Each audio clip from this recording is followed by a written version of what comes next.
নমস্কার বন্ধুরা, তোমরা সবাই কেমন আছো? আমার দূরের বন্ধু বা কাছের বন্ধুরা যে যেখান থেকে আমার ভিডিওটা দেখছো, আশা করছি তোমরা ঈশ্বরের কৃপায় অনেক অনেক ভালো আছো, সুস্থ আছো। তো বড়দের প্রতি শ্রদ্ধা, ছোটদের প্রতি অনেকটা ভালোবাসা দায় নিয়ে নতুন একটা ভিডিও স্টার্ট করছি। আমার নতুন একটা ভিডিওতে তোমাদের সবাইকে অনেক অনেক স্বাগত। আশা করছি তোমরা আমার পাশে থাকবে, আমাকে সাপোর্ট করবে। প্লিজ তোমাদের প্রতি আমার অনুরোধ রইল, আমার চ্যানেলটা সাবস্ক্রাইব করে আমার পাশে থেকো। লাইক কমেন্ট শেয়ার করতে একদমই ভুলবে না। তোমাদের এক একটা লাইক আমার সামনের দিকে আগানোর জন্য অনেকটাখানি এগিয়ে দেবে। তো যাই হোক, সকাল থেকে শুরু করলাম ভিডিওটা, আর আজকে অনেকটা সকালে উঠে পড়েছি। তখন সময় হচ্ছে 4:30 বাজে। তো মশার কামড়ে বলতে পারো ঘুমটা ভাঙলো। তো যার জন্য ঘুমটা ভাঙলো তাকে আগে দমন করে তারপরে বিছানাটা ছাড়লাম। বিছানা ছেড়ে বাথরুমে গেলাম, ফ্রেশ হলাম। তো ভাবলাম বাইরে আলো ফুটে গেছে, তো এখন আর ঘুমালে চলবে না। এখন যদি আমি ঘুমিয়ে পড়ি তাহলে আমাকে উঠতে উঠতেই 9টা-10টা বেজে যাবে। তো তার জন্য করে কিছুটা সময় ফোন ঘাঁটছিলাম। ফোন ঘাঁটতে ঘাঁটতে আমার বর ডাকাডাকি শুরু করলো যে সকাল হয়নি, এতটা সকালে কেন উঠেছো? তো ভাবলাম কি ঠিক আছে, এখন একটু ঘুম ঘুমও পাচ্ছে মোবাইল দেখতে দেখতে, তো একটু শুয়ে পড়ি। ওমা, শুতে গিয়ে ভাবলাম কি যে এখন শুলে তো চলবে না। এখন যদি আমি শুয়ে পড়ি তাহলে হয়তো আমার ঘুমটা তাড়াতাড়ি ভাঙবে না। তো তার জন্য করে আবার বিছানা থেকে উঠে আসলাম। তো উঠে দেখলাম যে চারিপাশটা এত সুন্দর একটা পরিবেশ, যেটা তোমাদের সাথে তো শেয়ার করে দিলাম, তোমরাই দেখতে পেয়েছো। সকাল একটা শুরু হয়েছে, রৌদ্রোজ্জ্বল সকাল দিয়ে শুরু করলাম তোমাদের সাথে ভিডিওটা। তো সকালবেলা উঠে অনেকটা সময় ঘোরাঘুরি করলাম, আর এতটা সকালে কিন্তু আমি উঠি না। তোমরা আমার যারা ভিডিও দেখো তারা তো অবশ্যই জানো যে আমি এতটা সকালে উঠি না, উঠি ওই 8টা-9টা বেজে যায়। তো তারপর আজকে যেহেতু সকালের দিকে একটু ঘুমটা ভাঙলো, তো তার জন্য করে আর ঘুমাতে যাইনি।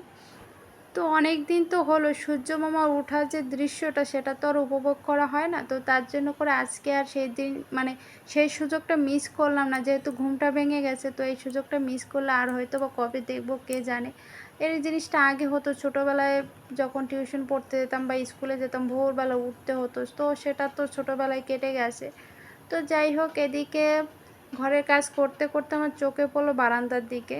সেটা হচ্ছে আমি কয়েকদিন আগে যে ধনিয়ার যে বীজগুলো ফেলেছিলাম, তো ওটা দেখলাম ছোট ছোট অঙ্কুর বেরিয়েছে, আর এত সুন্দর দেখতে লাগছে। তো তোমাদের সাথে একটু শেয়ার করে দিলাম।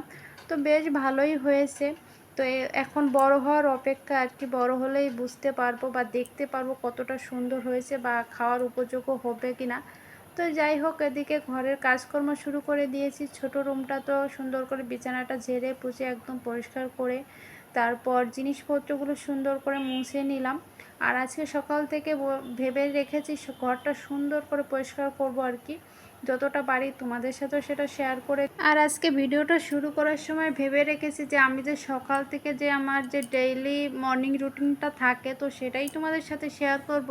ওই সকাল থেকে রাত অবধি ভিডিওটা টানবো না, একটু একটু করে সারাদিনের যে ভিডিও করি তো সেটা আজকে করব না।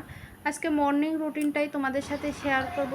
তো আমার মর্নিং রুটিনে কি কি কাজকর্ম থাকে বা আমি কি কি কাজকর্ম করি সেটা জানতে হলে চোখ রাখতে হবে আমার ভিডিওতে, আর ভিডিওটা কন্টিনিউ দেখতে হবে। আর যদি না দেখো তাহলে মিস করে যাবে। তো এদিকে দেখো রান্নাঘরে চলে আসলাম, আর গতকালকে রাতে আমরা তখন বাজে কটা 12টা নাগাদ মুড়ি, আম, তারপর পেয়ারা এগুলো খেয়েছি। তো খাওয়ার পরে এখানে আমের আর পেয়ারা চুলাটা পড়ে রয়েছে, ওটা তখন পরিষ্কার করা হয়নি। তো এখন সকালবেলা করে পরিষ্কার করে নিলাম। আর পরিষ্কার করার পর যে থালা বাসনটাতে আমরা খেয়েছিলাম সেটাই এখানে বেসিনের উপর রেখে দিয়েছিলাম, তো সেটাই এখন একটু পরিষ্কার করে নিচ্ছি। খুব একটা থালা বাসনও নেই, তার জন্য করে আমাকে খুব একটা কষ্ট হলো না আর কি ধোয়া পাল্লা করার জন্য।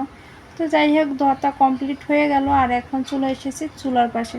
চুলাটা সুন্দর করে পরিষ্কার করে নিই। অবশেষে সূর্য মামা উদয় হলো, আর এই সূর্য মামার আলোতে পুরো পৃথিবীটাই আলোকিত হয়ে গেল। তো বন্ধুরা দেখো, সকালে সমস্ত বাসি কাজকর্ম আমার কমপ্লিট হয়ে গেছে। সুন্দর করে ঘরটার একদম পরিষ্কার করে গুছিয়ে নিয়েছি।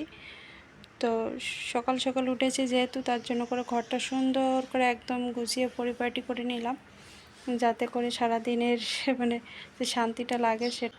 আরেকটা জিনিস খেয়াল করে দেখবে, তোমার আশপাশটা যতটা পরিষ্কার থাকবে তোমার ভিতরটা ততটাই পরিষ্কার থাকবে, তোমার ভিতরে পজিটিভিটি কাজ করবে।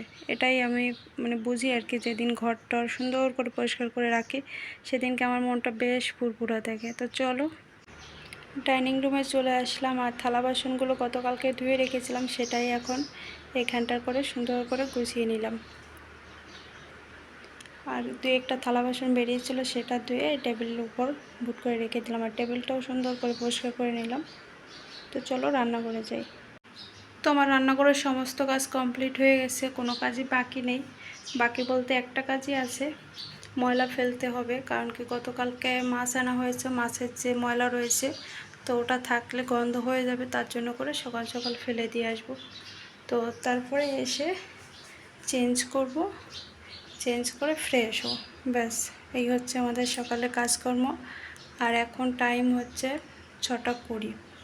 তো এত সকাল সকাল আমার সমস্ত বাসি কাজ কমপ্লিট হয়ে গেছে। তো চলো সঙ্গেই থেকো। তো বন্ধুরা দেখো রান্নাবান্না শুরু করে দিয়েছি। আর এইখানে মাছে নুন হলুদ মাখিয়ে নিয়েছি, এখন একটা ভাজি করে নেব। আর এইখানটায় কচু কেটে রেখেছি, কচু দিয়ে আর কই মাছ দিয়ে একটা তরকারি করব। তো চলো মাছগুলো আগে ভেজে নিই। মাছগুলো ভেজে তারপর অন্য কড়াইতে তরকারিটা করবো। এই কড়াইতে কালকে রাতে কচু ভাজা হয়েছিল, তো একটুখানি তেল রয়ে গেছে, বুঝলে তো। এটার জন্য করে এই কড়াইটার মাছ ভেজে নিচ্ছি, তেলটা নষ্ট করবো না। আর এই কড়াইটাতে আমার বেশি ভাজা ভুজা করতে বেশি সুবিধা হয়, কিন্তু তরকারি রান্না করতে আমার খুব একটা ভালো লাগে না, তার জন্য করে এটাতেই ভাজাটাই করে নিচ্ছি। তাই বেশি কড়াইটা তরকারিটা করে নেবো। আর ওদিকে মেয়ে এখনও ওঠেনি, মেয়েকে একটু পরে ডাকবো, তরকারিটা হয়ে গেলে তারপর ডাকবো। আর আজকে আমার রান্নাবান্নাগুলো সমস্ত কাজ সরি গলাতে কিছু করছিল, আজকে সমস্ত কাজই আমার সকাল 8টার ভিতরে সবই কমপ্লিট হয়ে যাবে। তো বেশ ভালোই হলো, সকাল সকাল ঘুম থেকে উঠে সকালে কাজটা সকাল সকাল করে নিলাম। আর আজকে ভাবছি একটু শ্যাম্পুও করবো, শ্যাম্পু করা মানে 1 সপ্তাহ হয়ে গেল। তো এখানে দেখো মাছটা ভাজি করে নিচ্ছি, আর কচু দিয়ে আর কই মাছ দিয়ে পাতলা একটা ঝোল করেছিলাম। আর কচুর তরকারিটা এতটা টেস্টি হয়েছিল কি বলবো তোমাদের। তো সব থেকে বড় কথা হচ্ছে একদমই গলা চুলকানি, জানো তো। কচুটা সেদ্ধ বসেছি, মাছটা ভেজে তুলে রেখে।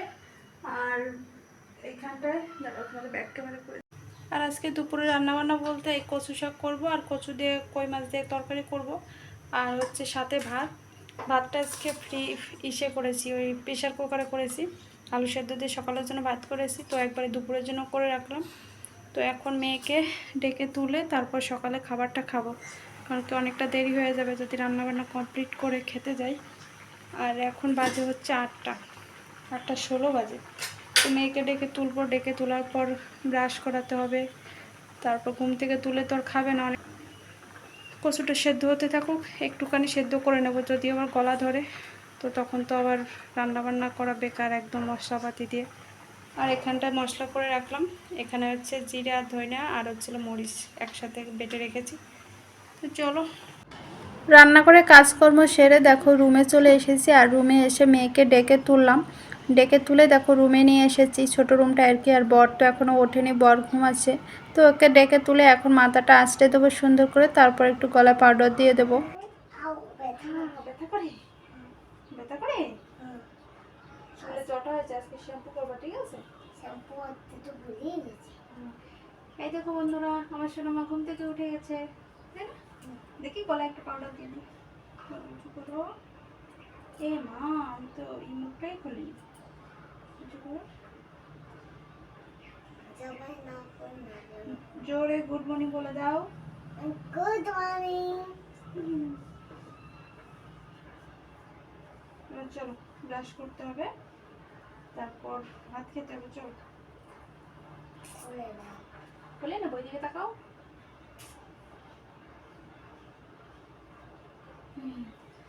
আচ্ছা তো বন্ধুরা এই ছিল আমার সকালের রুটিনটা।